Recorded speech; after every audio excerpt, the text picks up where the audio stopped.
everyone, and welcome back to another super cool radio interview. I'm your host, Matthew Thomas. Thank you so much for tuning in. I have some great guests joining me at this time who I'm excited to have back on the podcast. They're an awesome hard rock metal band from Detroit, Michigan. Please welcome Wisher. That was so anticlimactic. I was showing the logo. Oh. Dun, dun, dun.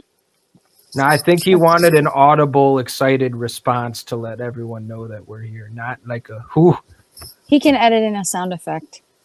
Oh, okay. Bah, Yeah. bah, bah, or something with horns. Okay.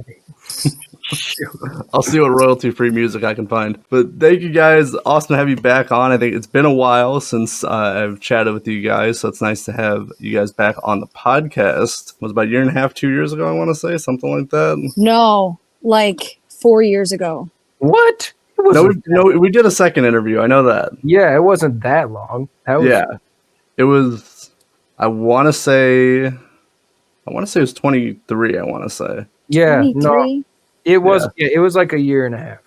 Everything's a blur since COVID, so 2020 and then it's blur. Like my whole sense of time has been kind of thrown off like since then because it's just like this happened 5 years ago, and I look back like no, that happened 12 years ago. No, it's still happening, guys. It's happening.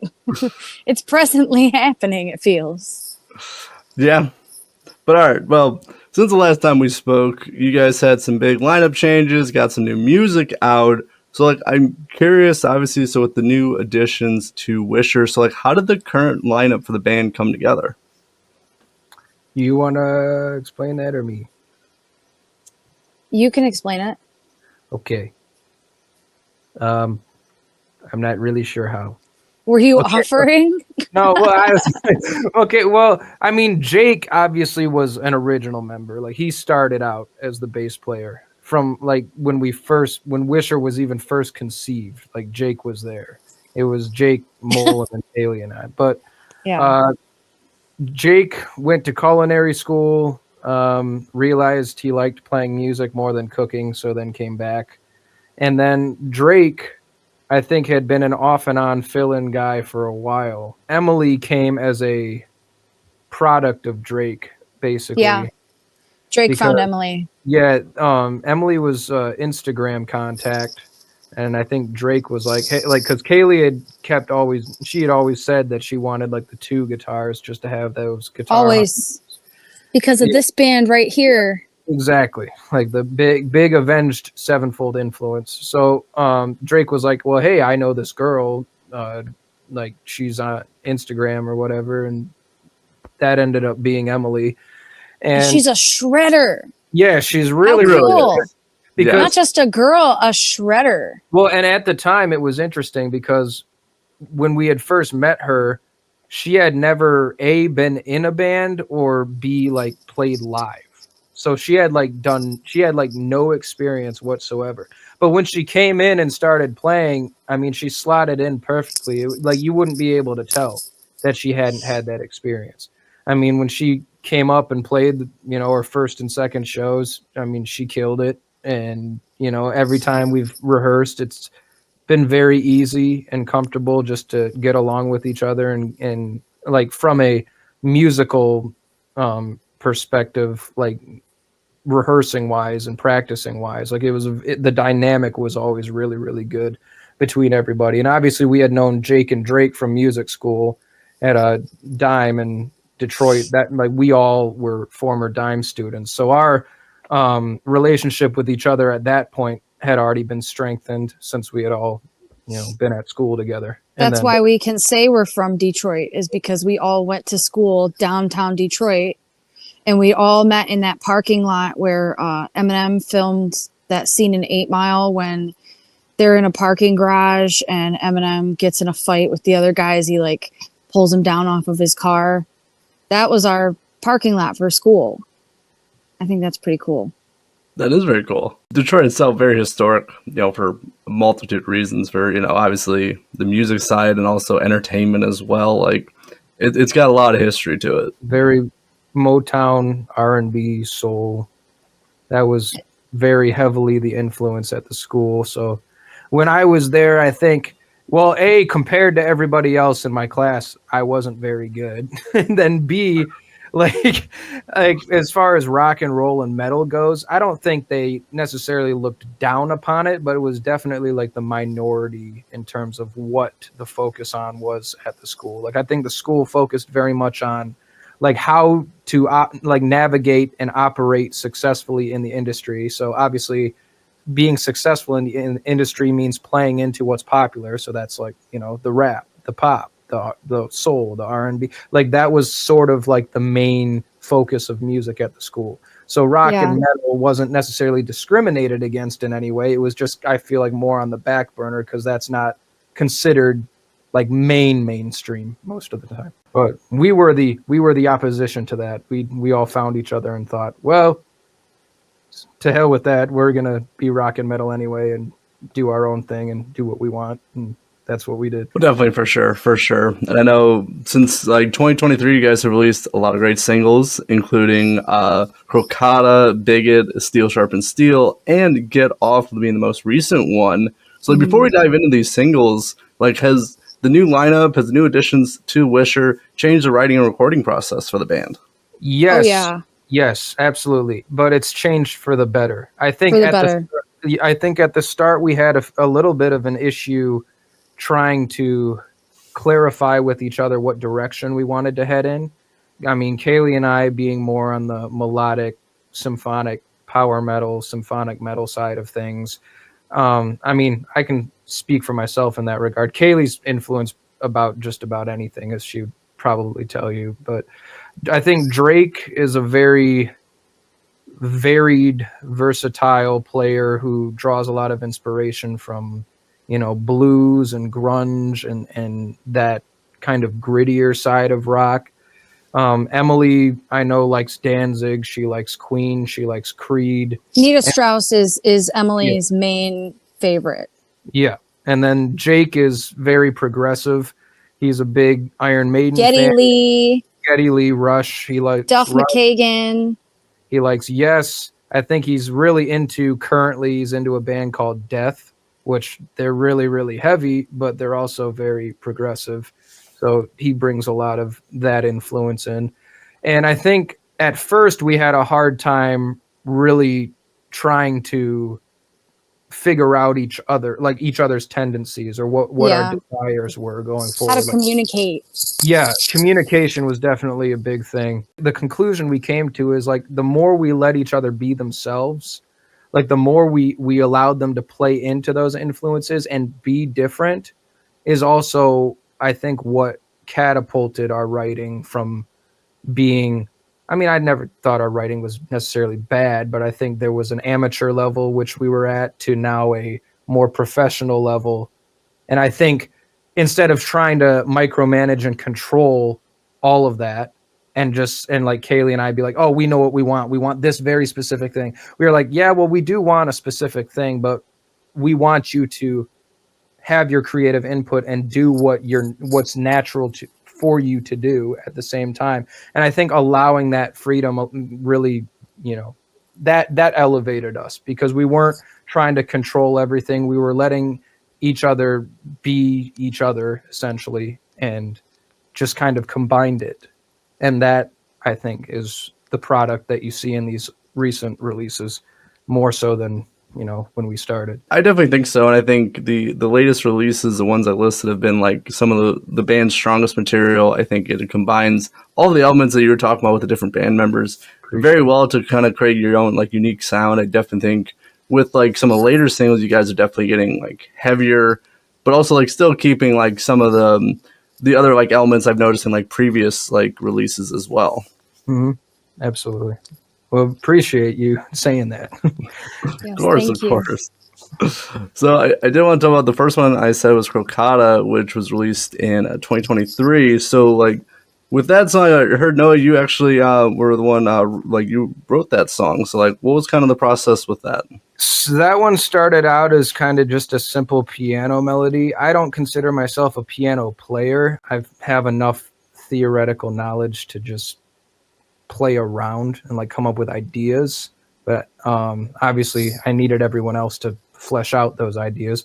for it to become what it became. But I think that was more when we were writing that, or when I had the idea for it, it was more just how we were going to change direction. I think it was just more of how do we change direction, I guess, in a way that like makes it seem like we're progressing forward and not regressing, like from a quality perspective, and also from a how do we incorporate these influences perspective. Because I got the idea for that song, I was playing Assassin's Creed Odyssey actually, and there's a boss in the game where you fight a hyena that's called the Crocata, and that was for the name of the song. I was like, oh, that's cool, because like the whole myth behind the hyena is that it can imitate the voices of humans, and like if it has its sights set on a victim or somebody, it'll like mimic people close to that person or like familiar voices of that person to lure that person towards it, and then it'll, you know, kill them, which is pretty morbid, but it's also kind of a metaphor for, I think, also when we first started out, not taking every single deal or every single promise made by somebody who claims that they can help you or claims that they can do something for you when they may not have your best interest in mind, or people who might just want to take advantage, and learning how to differentiate between. I want to mention that we were listening to that Paramore album, remember? That new Paramore album, we were listening to that song. This Is Why. C'est comme ça, na na na na na na na, c'est comme ça. Oh, remember, yeah. we were listening to that album when we started writing this, which is weird when we were like recording with Emily and Drake and Jake. Yeah, but it's like strange because that album's like very pop rock, and obviously it's funky though.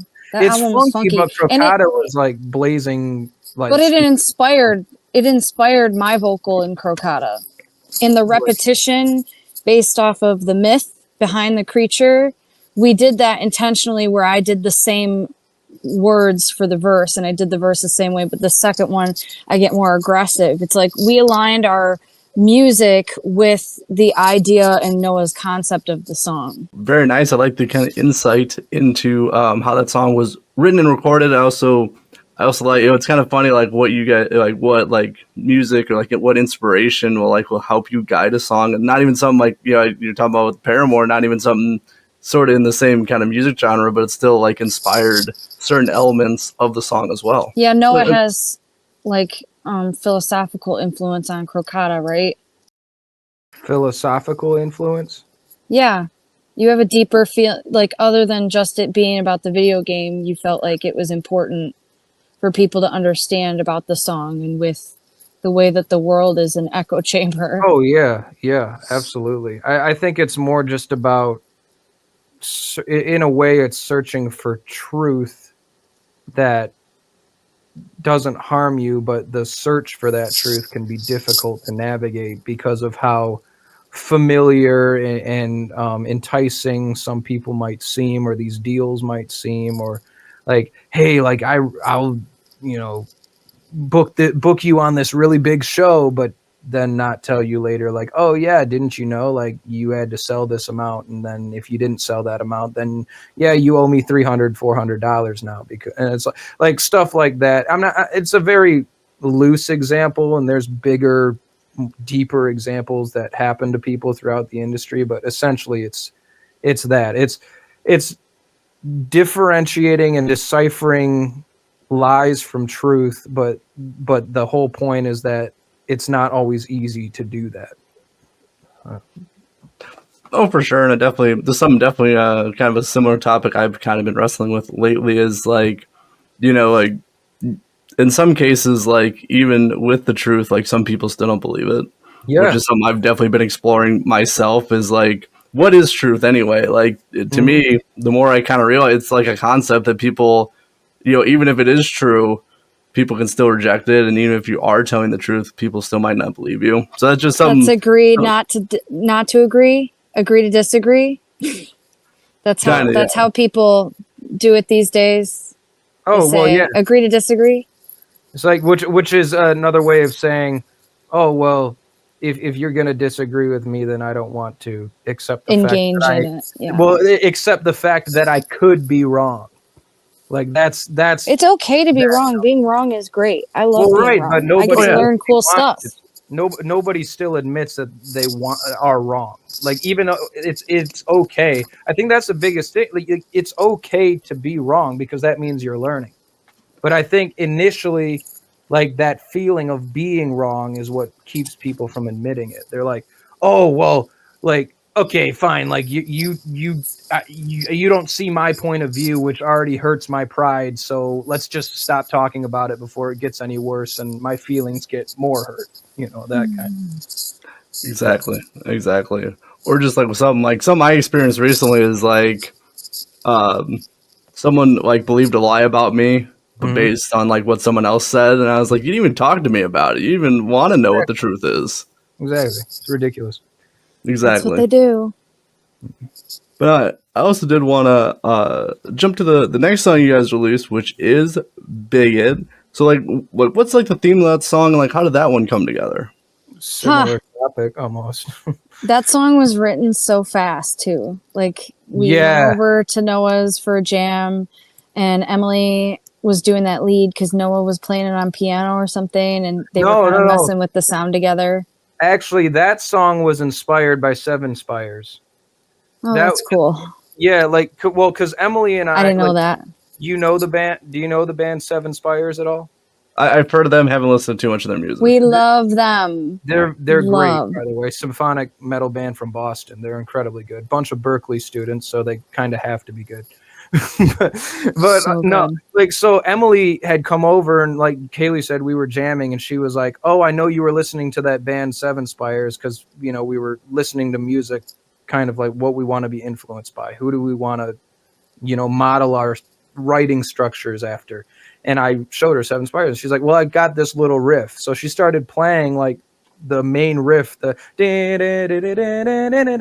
like that main thing. She just started playing, and I was like, "Oh yes, something I can go super fast to and have no discipline over. Let's get it." Like, so that's kind of how that started. And then Kayleigh, that says a lot about how Emily's character is excellent because she is willing to hear us out and try to figure out what do we like and put her input in. And I love how much this band wants to please each other. Mm-hmm. You know, we're all going for the gold and making this the best that it can be. And Emily's pretty cool about that. And it's Drake too, especially and because Drake, like Drake and Jake, Emily, but well, Jake, yeah, but specifically, like my point with Drake and Emily is that, like I was saying before, they like genre-wise weren't really sold on the whole, you know, power symphonic thing at first. Yeah, they're metal. They're too hardcore for us. Yeah, they don't have too much fairy dust in our tracks. Yeah, they don't have time for our Tinkerbell fairy magic, but our melody. But the thing is, like, what makes them so cool is that they, like, even though that wasn't their thing, they went home the day before we wrote, or like a couple of days before we wrote that, a week before, whatever, and consciously made an effort to be like, okay, let's try to understand where Kayleigh and Noah are coming from. Let's try to like start trying to write things that are kind of modeled after that, you know, formula. And they came back and she was like, oh, like, what do you think of this? We were trying to write more along these Seven Spires, Nightwishy, Avenge lines. What do you think? And then just out of the blue, just a perfect riff, like Bigot. And like yeah, said, it was so fast. Like out of the recent releases, that was by far like the quickest. I wrote that song in that night because I got in a fight on Facebook with somebody about something I'm not going to mention on your podcast, so you don't get, you know. But yeah. I got in an argument with somebody, and ultimately Bigot's pretty neutral. It's like this person called me a name that I felt like was stereotypical for the opposite of what I am. So it was like an entire strange emotion-fueled Facebook comment section brawl. And I came to the writing with this anger in my heart. Like, everybody's a freaking hypocrite, you guys. Like, they are all hypocrites. They're like telling me that I'm bad. And then, you know, I feel like they're bad. Yeah. So exactly. we're It's like we're in this weird pointing the finger thing, but the rotating blame wheel. game, yeah, and the blame game is putting people in actual danger.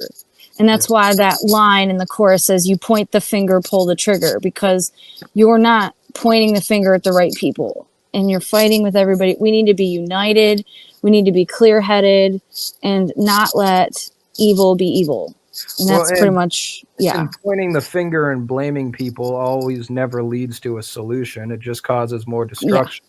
It's a rotating wheel of hypocrisy. It's like you point the finger and you pull the trigger. So like pointing a finger and blaming somebody's like pulling the trigger of a gun. It's like Also, you know the music video for Everybody's Fool by Evanescence? I know the song. I've not seen the music video. That aligns with the theme. Because Amy Lee did that whole 1950s housewife thing. And it aligns with this theme. Mhm.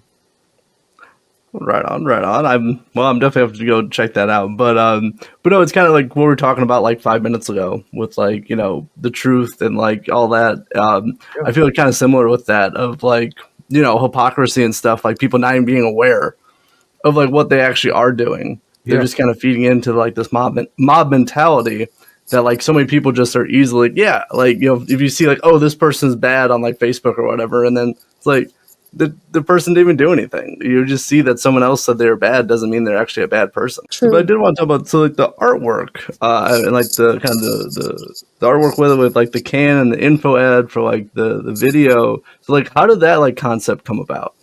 So that's Emily's idea, and that's the Evanescence song. Okay. So it's that concept of the 1950s sarcastic, like totally Amy Lee inspired. So I love that song and I love that video. And there's rumors that Amy Lee was talking about Britney Spears or Christina Aguilera, and there's all that gossip about it. And we just felt like it was sassy to do it that way, me and Emily. And it felt like, here's a nice can of bigotry, eat up, morons, kind of like that.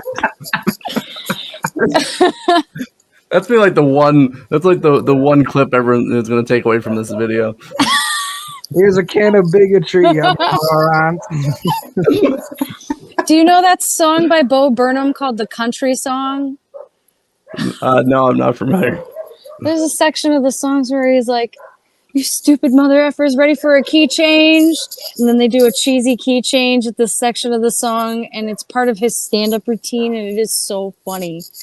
And that just made me think of Bo Burnham. Bo Burnham is in my spirit. He is a part of me, for sure. Right on. I'm definitely gonna check that out. That sounds hilarious. I'm gonna check that out as well. Yes. I did want to move on to the second to the newest release, which is Steel Sharpens Steel. I think this one has a little bit, to me, like the most. And again, I might be wrong, but like the most like power metal sound out of all of them. I think it's definitely got like some like 80s inspired power metal that's more like prominent compared to like the couple other singles we talked about. So like, how was it writing and recording Steel Sharpens Steel? That's interesting you say that, actually, that's the most power metal. That's what I thought, but I'm not. I could be wrong. No, you're not, there's no right or wrong. I mean, it's up to the listener to interpret it, what it means to them or what they think. So I find that actually kind of intriguing and interesting that you think that.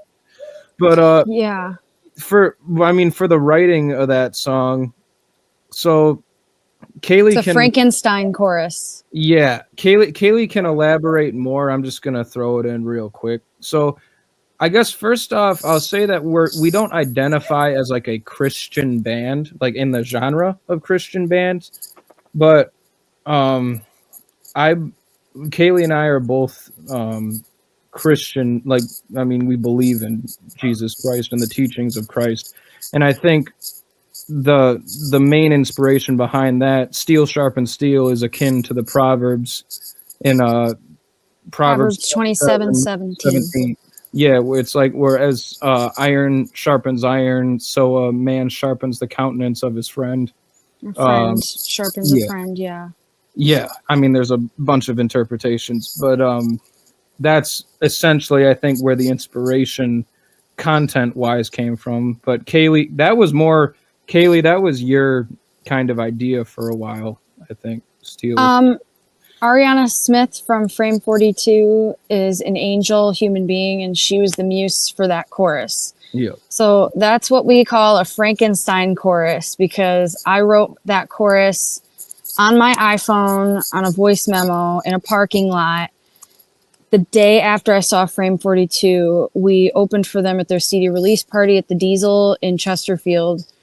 And Ariana was just an angel. Like, she was so loving towards me, her dad, Craig, and their family is just amazing and supportive of Wisher. And when I went home the next day, I was so inspired by their music and their show that I decided to start writing. And I also was watching Hook. So that's important, because the first part of the line is, I need a worthy opponent, please. Oh, right, yeah. You need a worthy opponent, because Hook wouldn't fight Robin Williams when he didn't know that he was Peter Pan. And it was the concept of like watching her be so loving towards me in the music scene was not something I saw from other women. And so when I was introduced to that with a friend, it made me want to be better. It made me want to go home and practice. It made me want to go home and like work harder. Christina Chris is huge on that for me in my life, and just being an encouraging woman and empowering me and saying, yeah, go get it. I believe you. When you tell me that you can do this, I believe you. And that means a lot to somebody that is just starting out and is uncertain they can do this. Yep, absolutely. And I also think it's worth it to point out that I think it's also, in terms of getting somewhere or getting ahead in this industry, or any industry really, you need that partnership. You need that companionship and that support from people inside your ring and from people outside your ring. And like we were talking about with the content from the previous songs, sometimes it can be hard to differentiate between the people who have your best interest and do not have your best interest. But I think for the most part, and I'll say for the most part, because, you know, it's not perfect in any certain, like any arena or environment, but Detroit, the rock and metal scene as a whole in Detroit, I think does a pretty good job of having a pretty close-knit community where I think, like I said, for the most part, people are pretty supportive of each other. People like booking shows with each other pretty regularly. They have a close-knit community where, you know, people stay in touch pretty frequently, share each other's music, repeatedly. Metalheads are just nicer. Yeah, I mean, pretty much. I mean, everybody seems to just act more repeatedly engaged with, you know, what's going on with not just what they're putting out, but what their friends and other bands are putting out. And, you know, that all goes back to the, you know, iron sharpens iron concept. So. Yeah, metal fans are the most loyal. Yeah. Yeah, absolutely.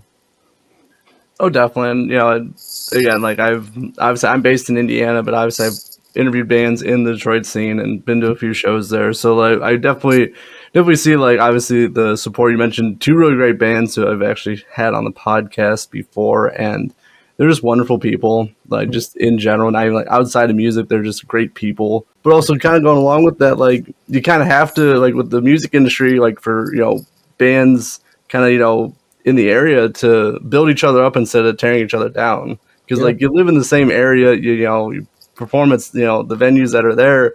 It's better just to work together, then everybody wins. For sure. There's a saying for that. It's like rising tides sail all ships. Or do they sink them? I don't know that phrase. I think I'm misquoting it. I've never heard that, but yeah. Sure. Correct. I don't sails know. all ships. I had to try the pirate phrase. Had to try. I think the phrase you're looking for is a small canoe always can climb the highest peaks and ride on the backs of eagles. Okay. Yeah. I like that was it. Yeah, that I Can't think believe I forgot that. I can't Yeah. believe I misquoted that. what's wrong with you. All right, I did want to talk about the latest single, which was recently released, which is "Get Off." All right, so for anyone who's not checked this single out, like, what can they expect musically and lyrically? Everything, I guess. Yeah, And, this well, song is madness. I mean, we actually started writing this song, I think, long before. Long before. We Like, recorded this one long before all of those. Yeah, it took the longest to get out because actually, I think first off, I got to throw Jake under the bus. It was Jake's fault because I think it was the way he recorded, like it was his bass or his amp setting or whatever it was, just didn't match up with the way he recorded in the other singles. So we were like trying to figure out his tone or sound for like a year. And no one could figure out what the problem was until we realized, oh, you recorded it through this different piece of equipment or whatever it was. But we got that fixed. And then I think the other part was just because it was one of the early songs that we wrote together with this lineup, it was still when it began in that period of time where we were still trying to figure out what sound we wanted. I think Drake and Emily were still thinking about like trying to appease what Kayleigh and I were after while also being like, well, this also is too much fairy dust. We don't want that here. We think the guitar should breathe here. Or the guitar should do this different thing. And then like, you know, I think the only thing we didn't have a problem with was drums, which I nailed in the first. No, I'm just kidding. But totally joking. But yeah, that was quite an endeavor. And then on top of that, we had the music video, which added an extra layer of work to the whole process. So It was fun work, though. Oh yeah, it was. It was still enjoyable for sure. But you can elaborate more, Kayleigh, if you want to. So I wanted to talk about my intentions with this song. The song is not meant to be carnal in its explicit form. That's a phrase that I heard growing up from my family, just, you know, swearing like sailors. And it was just a phrase that I heard growing up when somebody was frustrated with something. And so when I started writing this song, it was very natural. We were in a jam mode and they brought this riff and I was just like, man, that feels so good, that riff. And I am so fed up with life right now. Like, I don't know, I probably got bad news that day. And it was just, and I was thinking of the song Custer. I was probably listening to Slipknot that day, to be honest with you. I was listening to Custer, which is my favorite Slipknot song. I love the Gray Chapter album. I don't care what anybody says. We can all debate about Iowa being the most metal, whatever. Have your Iowa. The Gray Chapter resonated with me because I have struggled with grief. So Get Off was all of our demons, you know, the music video. And then the artwork that Emily made because she is multi-talented and awesome. And Bigot artwork was also her idea, by the way. But she's drawing on her iPad and she did that artwork for Get Off. And she did each band member as like a little demon. And then I am like this caricature that's going to axe him down with my large weapon. But each band member, we just said, what are you dealing with right now? Like, what demons you got? And then in the music video, we'll just kind of, you know, relate the frustrations of the world and battle our demons together. And so... Thanks, Kayleigh. Now everyone knows that I'm actually a compulsive gambler. And he's not compulsive. Sports are fun. It's okay. Yeah. Games are fun. When you're winning. Yeah. No. Yeah. How did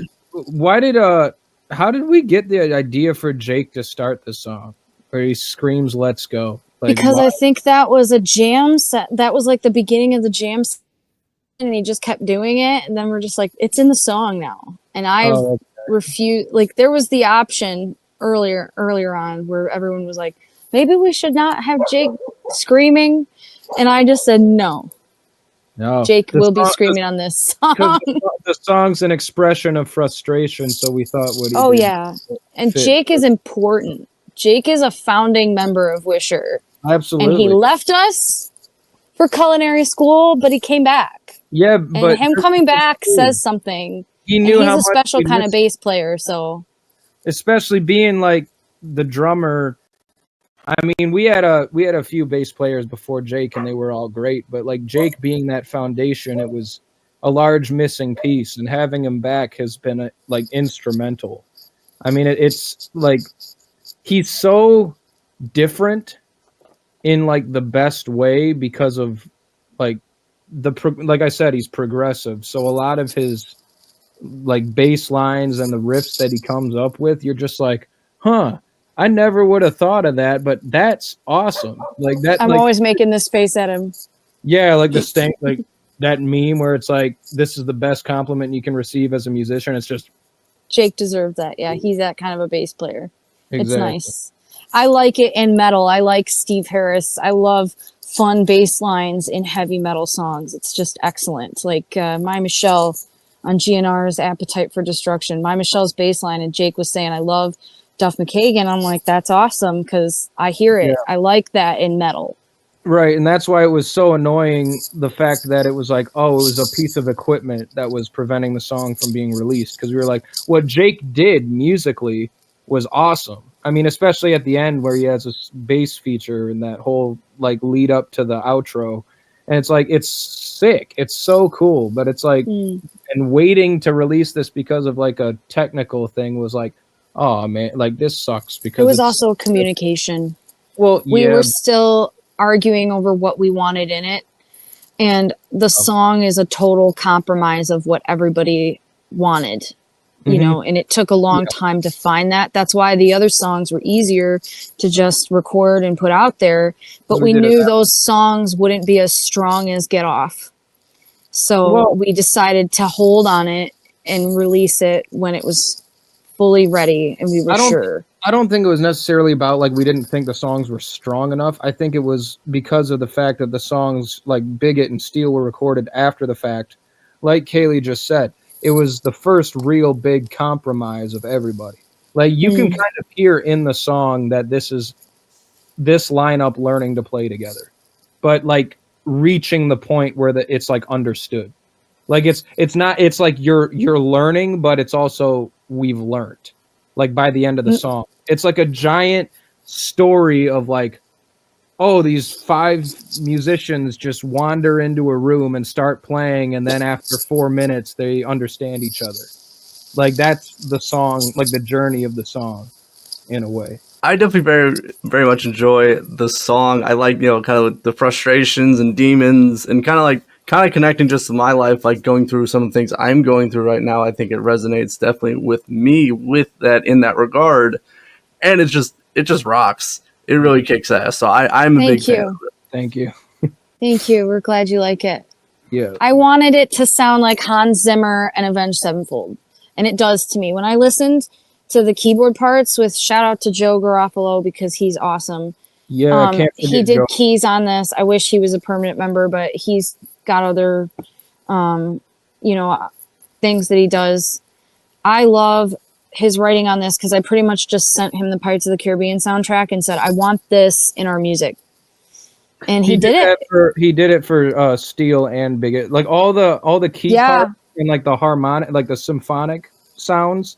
That's all Joe Garofalo. And I like, want Hans Zimmer. I want organs, cellos. and he did all that. Strings, horns. I want to feel like we are in the movies And the theater. He does all that perfect. And like the only regret is, like Kayleigh said, is that he's not a permanent member. But he's been a exceptional, reliable studio musician for us. Yeah, he's awesome. Oh, yeah, it really fills out the songs very well with, you know, the extra, like, you know, as you're talking about with the extra elements. I think it fills them out very, you know, it just gives another layer to each, you know, to each song as well. And they're all unique, like all of it, you know, everything he's put in, like, has been very unique to each song. All right, so now we talked a lot about the studio and recording side, so I did want to transition to the live performance side. Heard you guys got some great shows coming up. So, like, where can people see Wisher live? So Wisher's next coming show is at Bolero. Is it Bolero or Bolero? No, I think it's Bolero. Bolero. Bolero. I Wow, think. I'm pronouncing it totally wrong. I don't even know. Okay. That was a guess on my part. That's March 28th, and we're playing with our friends in Defect. And then April 10th, we're at the Sanctuary with Visions of Atlantis, which is an awesome show that we got because we saw Visions with Dragon Force, and Seven Spires was on that bill. So you should check out Seven Spires for sure now. If you check out Visions, because Visions of Atlantis, it's Pirates of the Caribbean mixed with metal pretty much. So I fit in great. There's seriously like a Pirates of the Caribbean heavy metal Broadway show. Like that's Visions of Atlantis. Yeah. No, seriously. I would buy tickets to that so fast if that was a legit Broadway show. That's Visions. That's essentially what Visions is. Like they're really good. Yeah, they're awesome. Their chemistry on stage feels like an arena show. Yes, and the whole, I mean, in small venues, they make it feel and look big. But then April 26th, right, is at Harpo's. Yeah. So that one's... We're playing Harpo's, folks.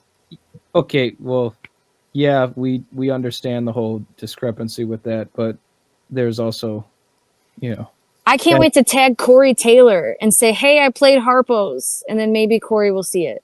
That would be cool. But that's going to be opening for Wrecking Crew and the Slipknot tribute, which is also called Slipknot. Yeah, Slipknot. But they're smart. Slipknot. Yeah.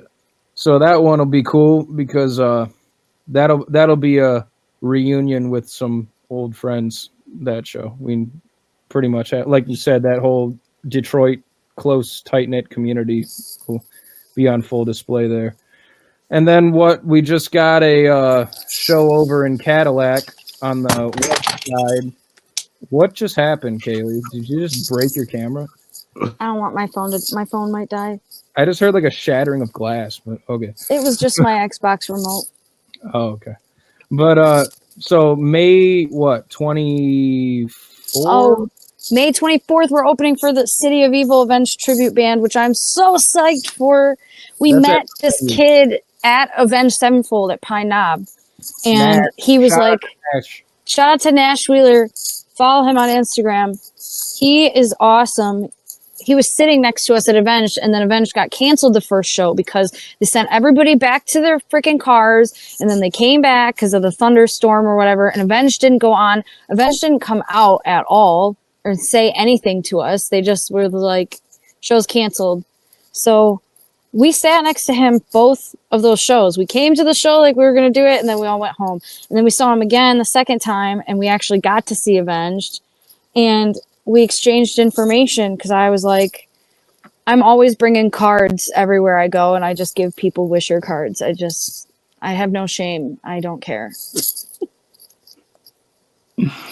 Right on. So you guys got some great shows coming up for this year. So now I got a fun question before we start wrapping up this interview. So I'm curious for each of you, what is your favorite song to perform live? Well, mine's Bigot.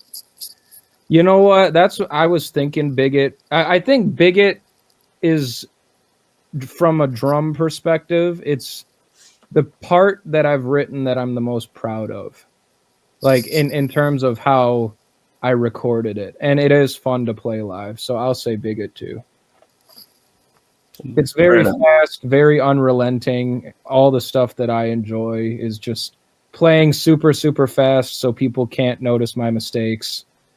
And yeah. I like getting the crowd involved for Bigot. Yeah. I like making it personal with all of them. Very nice. Very nice. So now, as we close out this interview, so I'm curious, obviously we've talked about, you guys got some great upcoming shows for this year, but like, what's the rest of 2025 looking like for Wisher? Album. Yeah, we're writing an album. Process of writing. We're about halfway to 3/4 of the way through our first full-length album.